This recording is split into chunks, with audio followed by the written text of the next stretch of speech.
Hello, everyone, and welcome to Mindful Moods and Mental Grooves, an educational wellness experience focusing on mental health and well-being. November is National Adoption Month, and I thought what better way to celebrate than to have some professionals come in and educate our viewers and listeners. So on this episode, I am joined by Mara Hinckley and Sherry Menichello from the Children's Service Center in Wilkes-Barre, Pennsylvania. Mara is an adoption foster care worker and has been in the field since 2012. She has a bachelor's degree from Keystone College in Child and Society and is currently attending Marywood for her master's in social work. Mara provides services to children in the foster care system who are looking for permanency. Sherry is the foster care adoption coordinator and has been in the field for 28 years. She is certified in trauma competent sensitive and has a bachelor's in human development and family studies from Penn State University.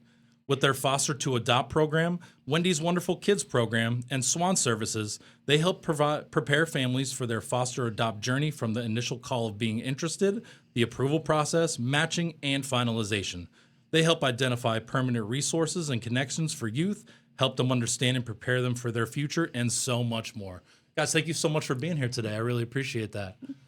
When we first started talking about having you guys come in and doing a podcast centered around adoption, me personally, I had to do a little research, because I'm not really sure about the adoption process or adoption in general. So when researching, I found that there are two forms of adoption. Can you guys explain to me the differences between open and closed adoption? Yes. Pennsylvania is an open adoption state. Open adoption means that after an adoption, there still can be contact with birth family. Okay. Whereas closed adoption means there will not be. And cannot be. Okay, so Pennsylvania is open. Yes. And that is what you guys work on is open Yes. adoption. Excellent. Awesome. So as far as the adoption process, can your organization handle the entire adoption process? Yes. And I'll explain my hesitation. No, sure. So sure, there please do. is adoption from the foster care system. Okay. And then there's private adoption. So we handle within the adoptions from the foster care system from beginning to end. Okay. Whereas with the private adoption, we assist in completing the adoption home studies. And then once the family is matched with a baby from a different agency that works with birth parents who are wanting to voluntarily relinquish their rights at birth. Okay. Once they're matched with that agency, then we come back in and work with them with post-placement visits and finalization of the adoption. So when you're talking about private, is it that birth parents are seeking out adoption services and that's where the private comes in? Yes. Yes. Okay. Yes. So let's just say the adoption process is on their way. How does your organization help prospective parents find a match? Well, once they're first of all, they have to be approved with our agency. We Sure. cannot work on that. So once they get the approval, the SWAN services that we provide, we start reaching out to different agencies who are working with the children who are up for adoption. So our families have a range of age, what they're looking at, boy or girl, if they're looking for siblings, what type of behaviors they feel that they can deal with, if there's any medical needs that they could. So we do that. And then once a family is interested in a child, we reach out to their worker. We get a little bit more information about the child and we give the worker the family information. Once that occurs, we set up a meeting. Usually it starts off via Zoom with all the professionals Okay. and the family, kind of like an interview. Sure. We have the family ask any questions about the youth to the worker to gain more information and vice versa, asking the family. If the county feels that this is a good idea, we introduce the child and the family. That's usually after COVID. A lot of that originally is Zoom. Sure. And then once And that has continued? yeah. A lot of because a lot of our kiddos and parents, there is a distance. Sure. So the initial first couple are usually Zoom because a lot of times there's an hour or more distance between the child and the I see. family. So it's kind of just like a get to know you, learn about the family, and then if it still works out, the family will go to where the child is because the child will be more comfortable in their natural setting. So whether it's, a group home, a facility, the family will go out and it may take them to eat, take them shopping. I've had my family bring board games and snacks and play there. Cool. So yeah, and then once they do that a few times, we bring the child to where the family is. So it could be a day visit, it could be an overnight. They come to the house, they see where they're going to live. Sometimes they're taken around the town. This is where you're going to go to school, and it kind of just snowballs from there. As long as everything's going well, you start overnights, weekends. And then when we have the date of placement where they're officially moved into the house. And then a child will be in the home for about 6 months, for 6 months before we kind of have that adoption discussion and talk about, to make sure that, because sometimes unfortunately, it doesn't work out. Well, something that you mentioned that stuck out to me was that these prospective families would be looking for, can I handle maybe XYZ behavior? Right. Can I handle these medical conditions that they may have? Right. And it's like, from me being on the outside looking in, you're thinking like, well, why would those parents want to make that decision? But at the same time, now that I'm thinking about it, you guys wouldn't want to put a child with a family that wouldn't want to handle those types of things. Right. And our families also, it's hard. Their goal is they want a family. Sure. Right. Yeah. They want to give a child who is been in the system, who's been removed from their birth families. They want to give them that opportunity. But our kiddos come with trauma. That's the reason they're in care, whether it's neglect, physical abuse, anything. So they are going to come in with these behaviors. Also, maybe some trust issues. So we want to make sure that these families are aware of everything to prepare themselves. Not necessarily say, oh, no, but to prepare themselves of what could possibly happen. Because we have a thing we call the honeymoon phase. Of course. The first 3 months or so, you're getting to know them. They're taking Things you. are going really good. They're buying you things to get situated. And then after the 3 months where like rules and expectations come in, that's where we can see some of the behaviors. And it is, a lot for a foster family to take on. And then on top of it, having all of the providers coming in and all the paperwork and everything, it is a lot.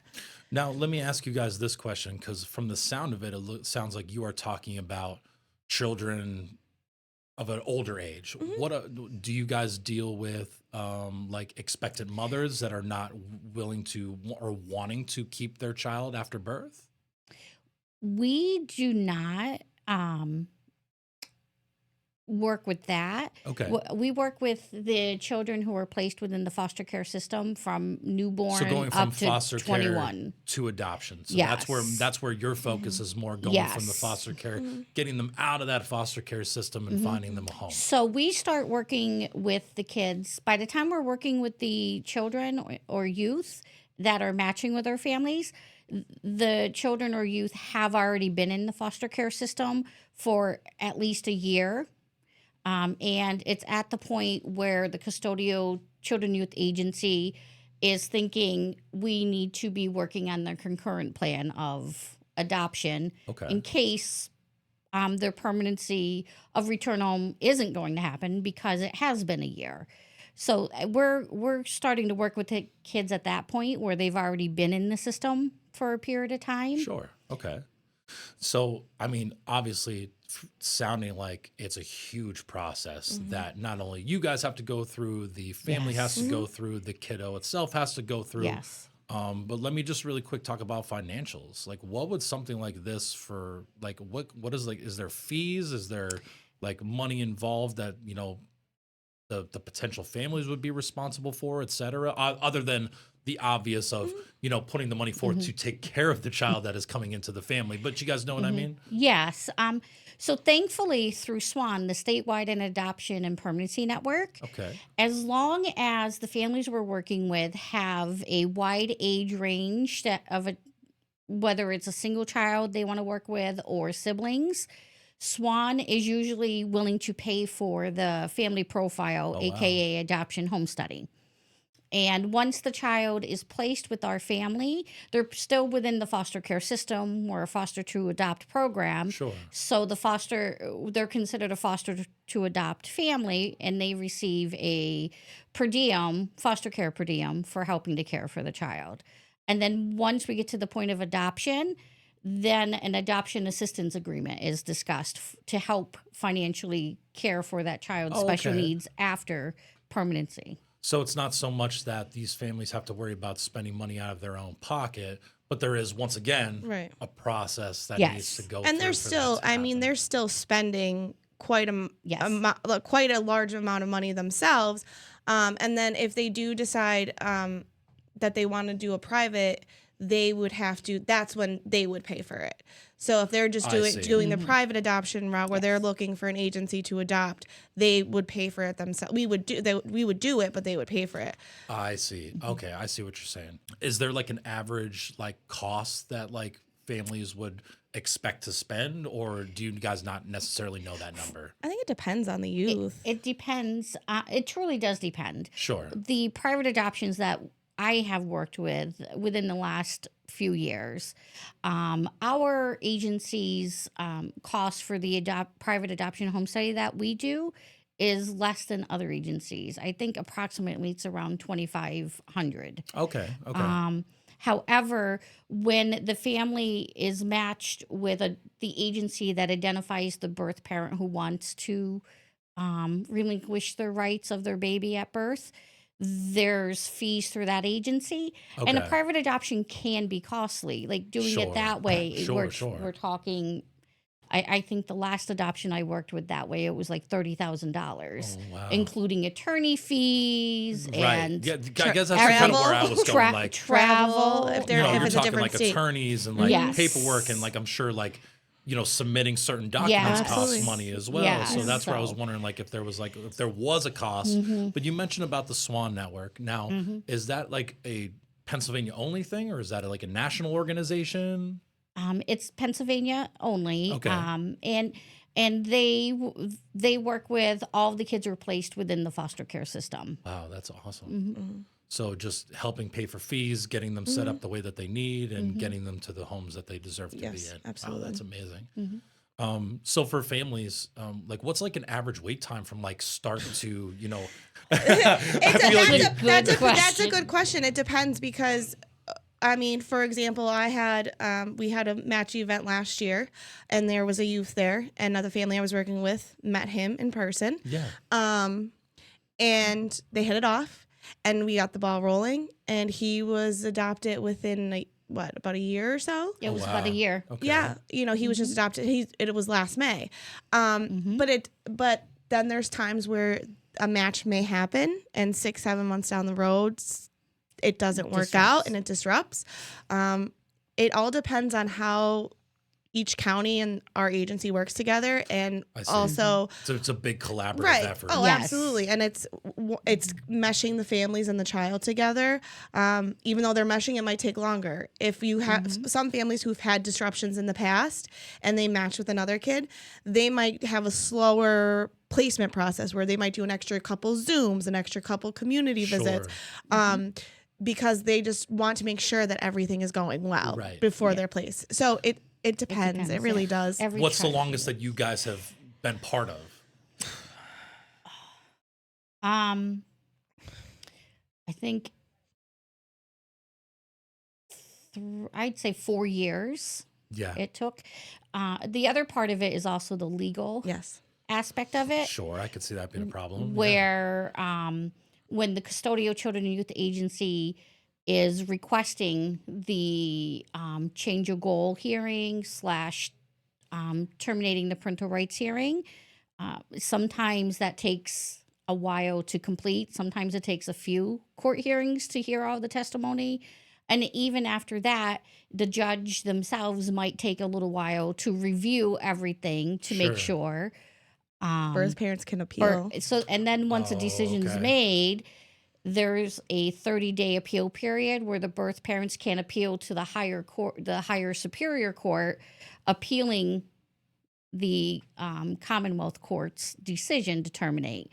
Unfortunately, the Superior Court does not have a timeline as to how quickly they need to review. Yeah, I can only imagine. But they take it each case as they receive the case. So the appeal period, I think the longest I've seen take was about a year before an answer came through. Wow. Oh my gosh, what a lengthy process that could sometimes be. Yes. I mean, Right. great that it happens Right. quick, like the example that you gave, but I can only imagine those families and even that child that have to sit there and wait like this long, extended period of time. My Yep. goodness. Especially with it's that long to a child Yes. who's also been in multiple placements has that. I always say like that in the back of their head, is this going to work out? I'm not there. And with the one, Expect the worst, right, hope for exactly. the best. Yes. And what happened with the one child that I worked with that was adopted last year, he had, some behaviors. He started therapy and things like that. But once he was, and I said this to the parents, I said, once he's adopted, you're going to see a different kid because he knows it's forever.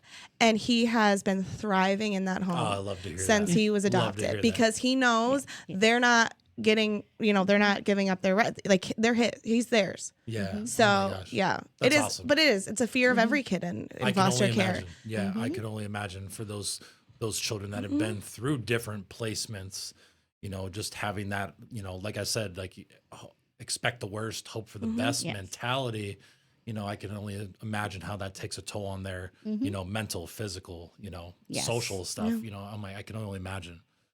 For parents that are wanting to adopt, I can imagine that there is like a rigorous screening process that they go through. Yes. It can't just be like any person can just go say like, I want to adopt. Like there is a process. Yes, there is. Okay.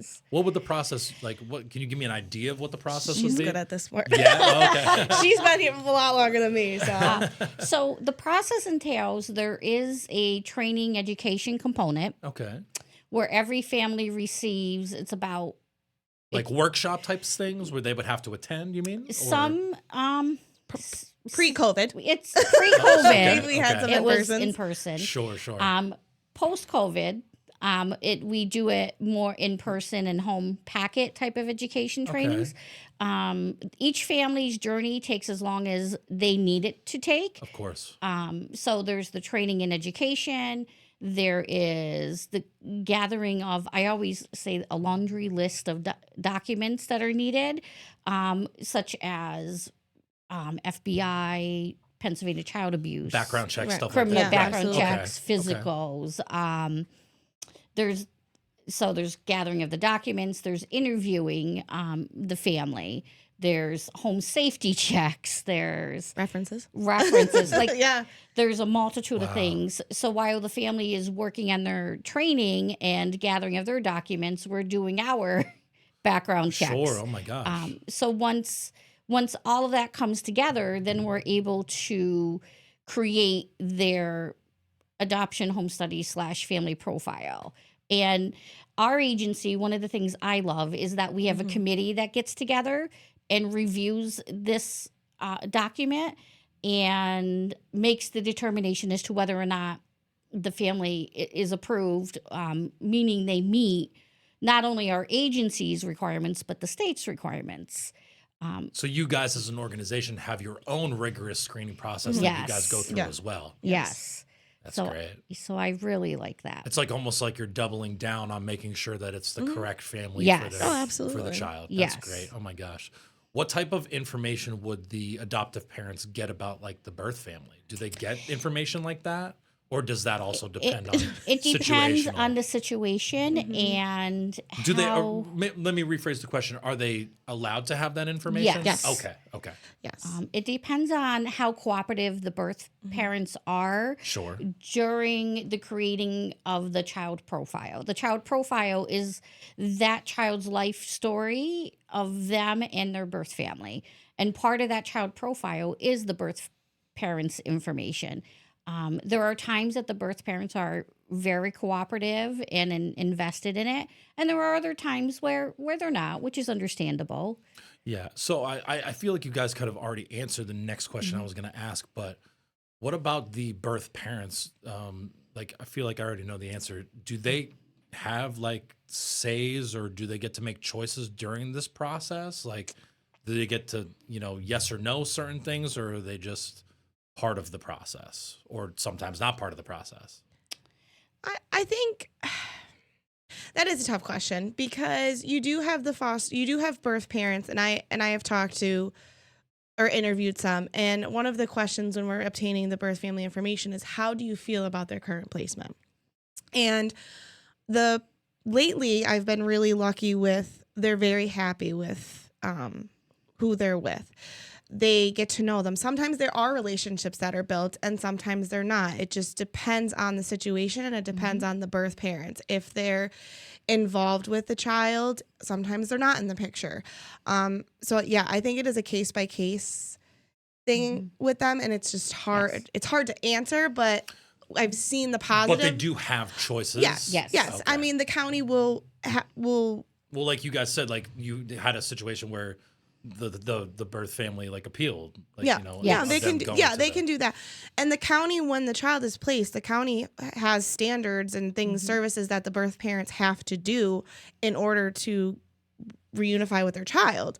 Yes. So Sure, yeah, of course. There's a reason that they're Right, with the right. family. So if the birth parents are doing all of that and the foster parents are aware of it, it can create a positive relationship. And sometimes we see foster parents helping birth parents with things, giving them rides to therapies, Yes. bringing the kids to the visits. So it honestly could go either way. Is there a cutoff for birth families to like, you know, have decisions or make decisions on things? Once the parental rights are terminated by the court, Okay. that's the cutoff. Is that usually towards the end or maybe towards Yeah. the beginning of the process? That's A child, they start talking about terminating rights, correct me if I'm wrong, 15 months into care. Okay. So once the Okay. child is in foster care for 15 months, the courts kind of visit it as like, okay, what's been going on? Are parents doing their mental health services? Are they doing their drug and alcohol screenings? Are they attending visits? Are they canceling them? Yeah. So then if they are doing what they're supposed to, the foster care kind of continues, but the parents are still doing. So the goal would still be reunification. But at 15 months, if we're seeing, or not we, but the courts are kind of seeing, you know, they're not showing up for visits, they're not showing up to their colors, things like that, they're not attending therapy, then the court kind of puts into play, okay, what's the next step?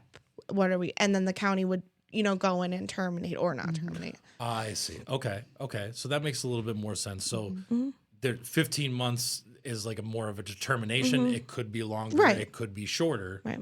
But it usually like it's there is a number, I guess, attached to it, Yes. though, you could say. Okay. so regarding the 15-month timeline, that falls under the Adoption Safe Families Act of Okay. 1997. That's a federal law, and there's various things that falls within that. But one of the things that it created was a timeline in regards to how long a child could be in foster care before the custodial county starts to look at the possible concurrent goal. I see. Because all along they're working towards reunification Sure. and trying to help the birth family, Sure. guide them and make referrals for whatever services they need. But there Sure. comes a point in time where under the ASFA law that it's so children aren't languishing in foster care. Because when I first started this many years ago, Before 97.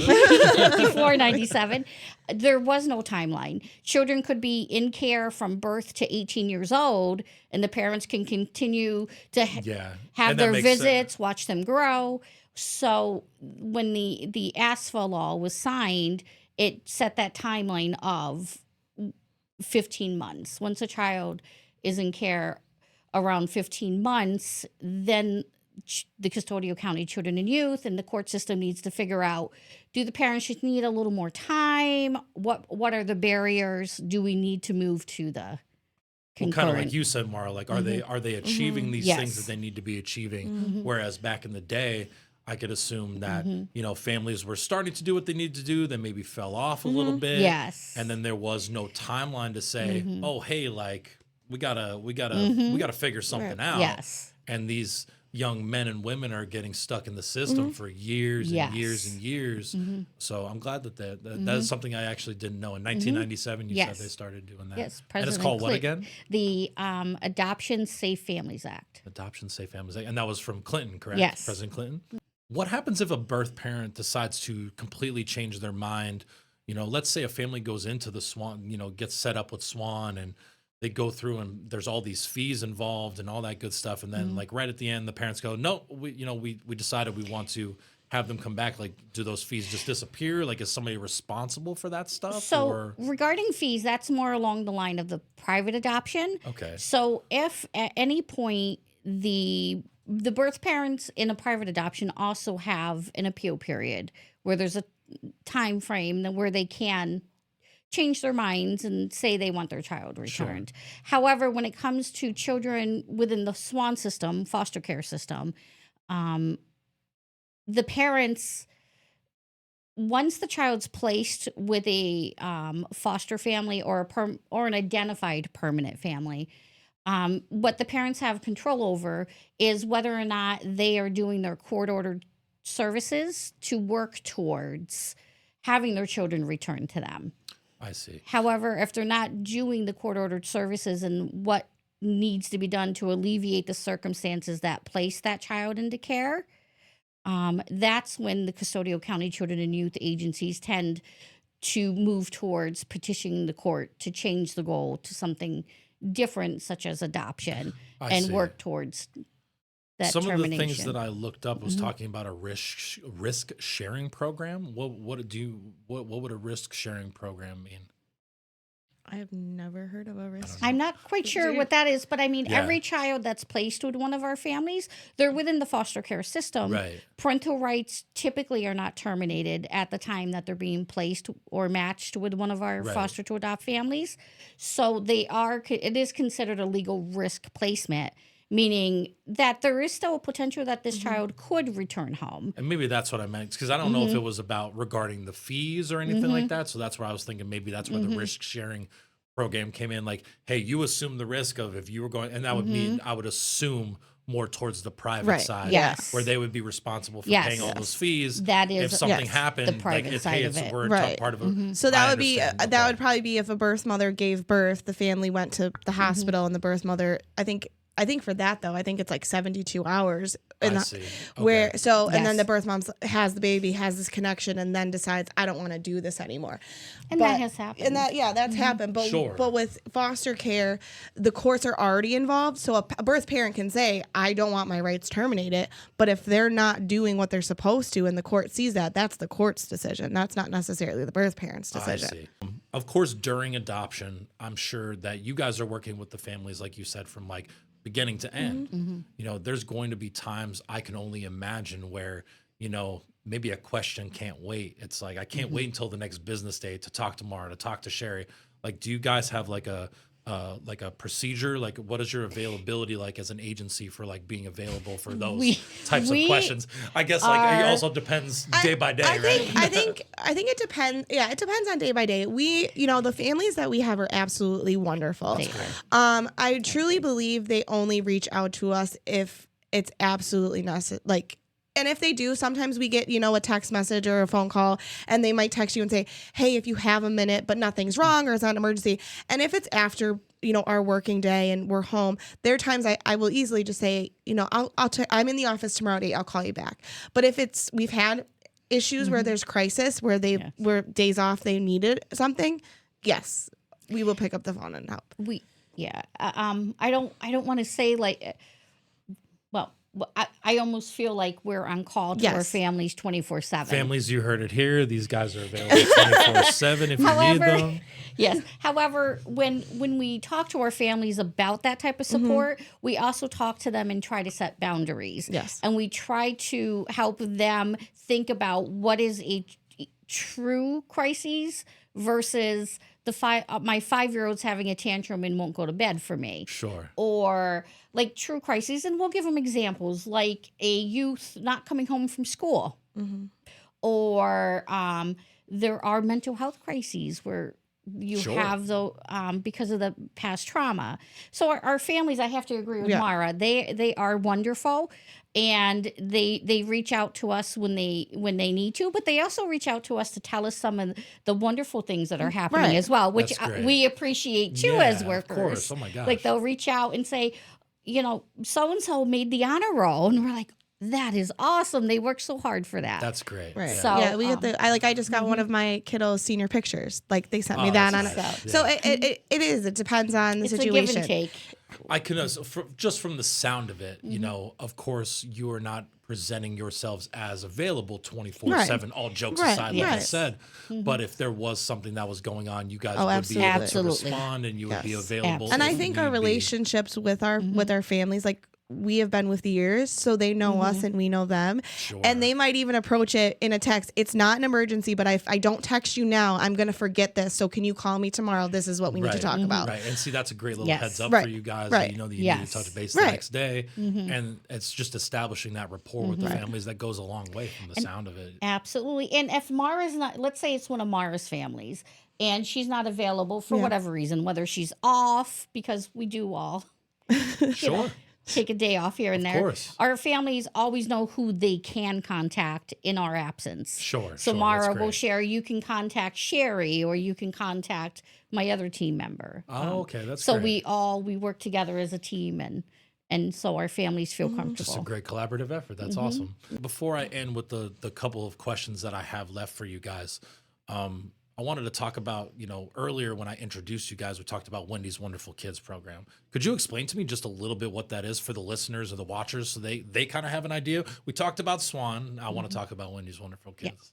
So the Wendy's Wonderful Kids program it's a phenomenal program, just like Swan.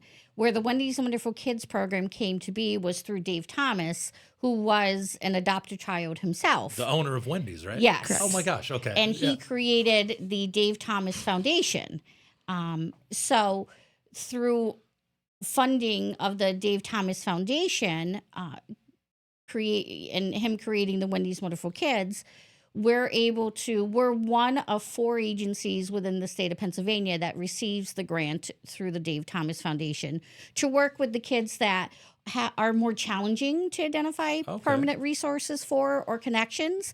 And one of the greatest things about this program, it's child-focused recruitment. So it's focusing on kinship, but it's focusing on those relationships and connections that the kids already have. And when we say kinship, we normally think of like grandmas, cousins, Sure, aunts, yeah. adult siblings, but it also goes a longer way, like past soccer coaches or a Guidance friend's counselor? parent or guidance counselor. So it looks at all of those current and past connections to identify those resources. Oh, that's amazing. And I'm assuming that this is a national foundation? Yes, it's actually all throughout the United States as well as Canada.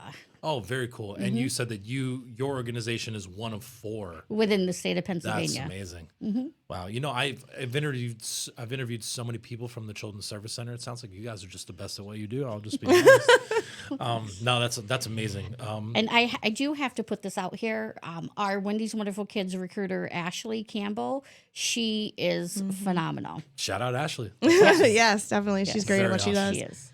Hey guys, really quick, just want to take a break in the podcast to talk about another member of Sherry's team that did not mention during the podcast, who was Corinne Carper. She's another member of her fantastic team. She is a foster care adoption worker. She's been in the field for more than 10 years. She is truly a tremendous support to her families and the kids as well as their team. So shout out to you as well, Corinne. Back to the video.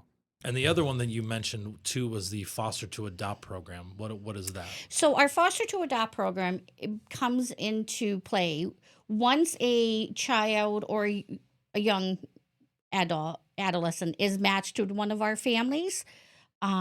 We duly approve our families for foster and adoption. Okay. So then the children are placed with them, and when they're placed with them, the kids are still within the foster care system. So it's a Foster to Adopt program because what we want to be doing is to be working towards that potential of permanency. Mostly through adoption. Sometimes it's through subsidized permanent legal custodianship. So that's what the Foster to Adopt is about.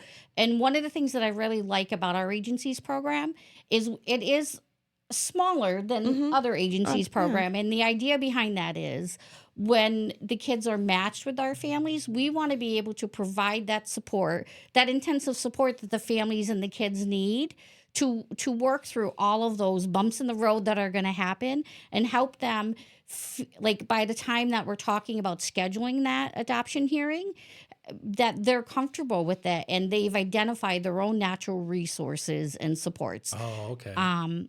So we are smaller for that reason. We want to be able to provide that extra support to our families. So it's getting them out of the foster care placement into that like Permanency. adoption Yeah. pre-adoption basically. Yes. So it's just trying to basically from what I'm understanding, the goal is to get them out of that foster placement immediately with the help of you guys transitioning them through the process into the finalization of adoption. Because some of our, I mean, I wouldn't say our families, but there are foster families that are in the county area that just want to foster. They don't want to adopt. I see. Okay. So they're willing to take in as many kids as they can and help, but they can't be that permanent resource for them. I see. So some of these kids, we know it's only a temporary situation. So we're looking for that permanent placement. I see. So from that time they're put into the foster care home and they're temporary, we're working to getting to them to that permanent place. And this way, once they're living with that potential permanent foster family, the idea is that they don't have to move around again. That when we're working through the system and the birth parents figuring out the birth parents doing the court-ordered services or not, the child is starting to form this relationship with this family, and they're with one family and not. The wheels are already turning. Yes. It's already in motion. That's fantastic. Yes.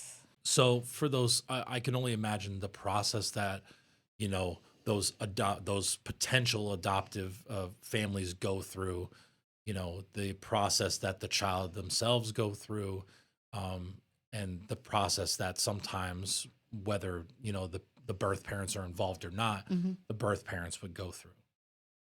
For those birth parents that go through the process and, watch their child go into another family's home, do you guys offer counseling services for those birth families? Do they have an option to get any type of counseling when it comes to that stuff? I can only imagine how tough it could sometimes be for a family, relinquishing their child to another family. Is there a process for that or a program that is available for those families?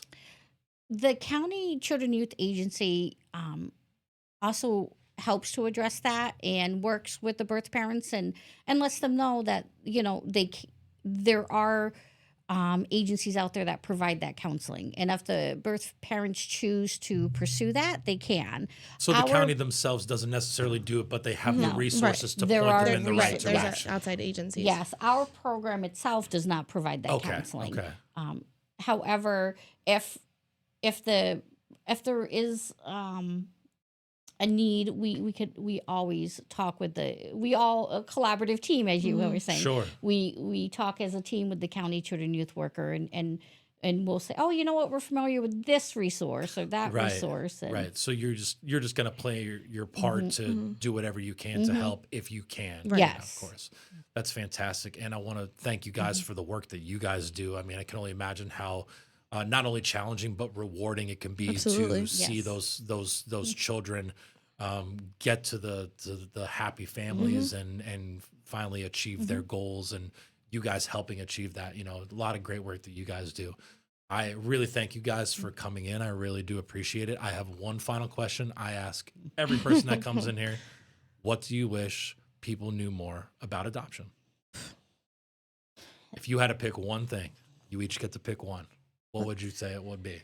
Every child, no matter what they've been through, no matter what they do themselves, deserves a home and deserves a family. Like I said in the beginning, they are in foster care for a reason.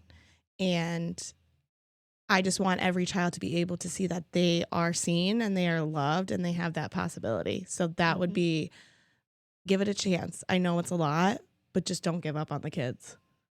Well said. Thanks. To kind of go along with what Mara had said, I think that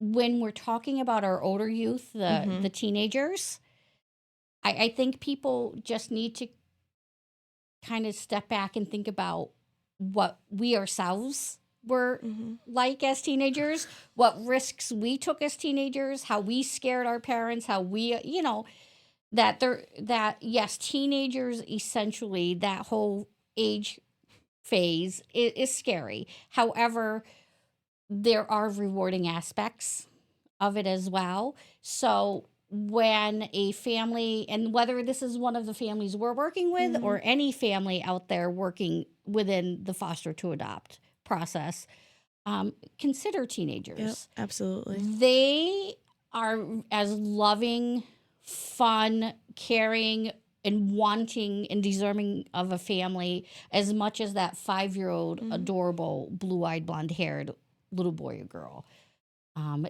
A lot of times teenagers do take a while longer to build that trust with someone because of what they experienced. They're like an onion.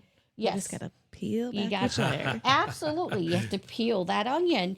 Yeah. And once you get to that point, that's the reward where that youth feels they can trust you, feels loved, feels wanted. All those bumps in the road and challenges that come with it are worth it. Think of our parents. We were worth it to them. That's very well said, because I can tell you right now, my mother and father would severely agree with you that yes, in our teens are teens, and teens do And if they're teens do things, and if they're one more thing, I'll add just quick. No, please do. What 15 and 16-year-olds who are in foster care have probably been in foster care for quite some time. So they are used to being let down, and they do have that wall up. So don't look past them. Give them a chance, because they've probably been through more in their 15 years of life than some people have been in their entire lives. And I'm going to put continue adding on to it. We could Please probably sit here for 8 I'm going hours. to put a Continue shout adding on out to there it. for match events and how important it is for families who are wanting to be matched with a child to go to match events. And the reason I'm going to say this, a match event is where a family who has an approved adoptive home study can go and talk with all various agencies that are looking for potential adoptive resources for children that they're assigned to find that permanent home or permanent connection. So when they go, they're able to talk to the workers. Confidential information is not given out. However, you're looking at this flyer and you say, oh, their favorite food's Chinese. So is mine. Right. Oh, they like to roller coasters. So do I. Right. So it kind of gains that initial connection. However, the greatest part is when there are youth at these match events, they're able to interact with the families. Face to face. Face to face. Oh, wow. And one of the families that I work with, when they initially are approved, they said, oh, we only want to look for up to 11. They went to the Swan Kalahari's match event in June, interacted with a couple of the youth that were there, and they came to me and said, Sherry, we want to go up to 18. Oh, that's fantastic. That's awesome. And they came to me, and it wasn't just we want to go up to 18. It's like they were like, oh, talking to this young man, I thought back to when I was his age and how I could help him work through some of this because I've already went through some of that myself. So attending match events is very important. That kind of helps. Interacting with the youth that are there helps us see the teenagers as more I don't want to use adoptable. They're but seen. They're seen. They're seen. They're heard. Because a lot of people have let them down. Yes. So both of you, very, very well said. And I think to summarize it, it's like everybody deserves a chance. Absolutely. Kind of what you said. Absolutely. Everybody deserves a chance. It doesn't matter the age. And putting yourself maybe in those certain positions that maybe these young children are going through. How many chances did our parents give us? I'll add in Wendy's Wonderful Kids motto is unadoptable is unacceptable. Oh, that's a great motto. Oh my gosh, that's fantastic. So, and I think that for every child, whether they're through the Wendy's Wonderful Kids program or not, unadoptable is unacceptable. There is a family out there for every child. Very, very well said. Sherry, Mar, I'd like to thank you both for coming in thanks and for having talking us. with us. I hope that this is education for those viewers and listeners that are interested in adoption or just wanted to learn a little bit more about adoption. We hope that we were able to shed a little bit of light today, and I thank you guys for being Yes. able to do that.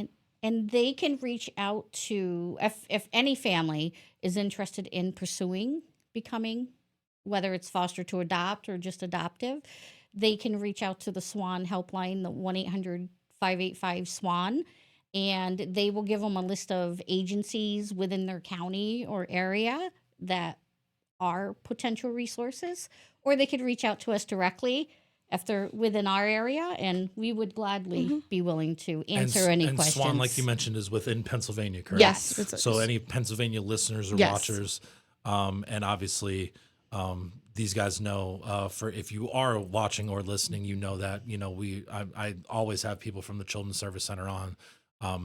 They're very familiar with watching and hearing about you guys, so they know who you guys are. They know how to reach out as well. Once again, thank you guys so much. Thanks for having I really us. appreciate it. Thank you. you.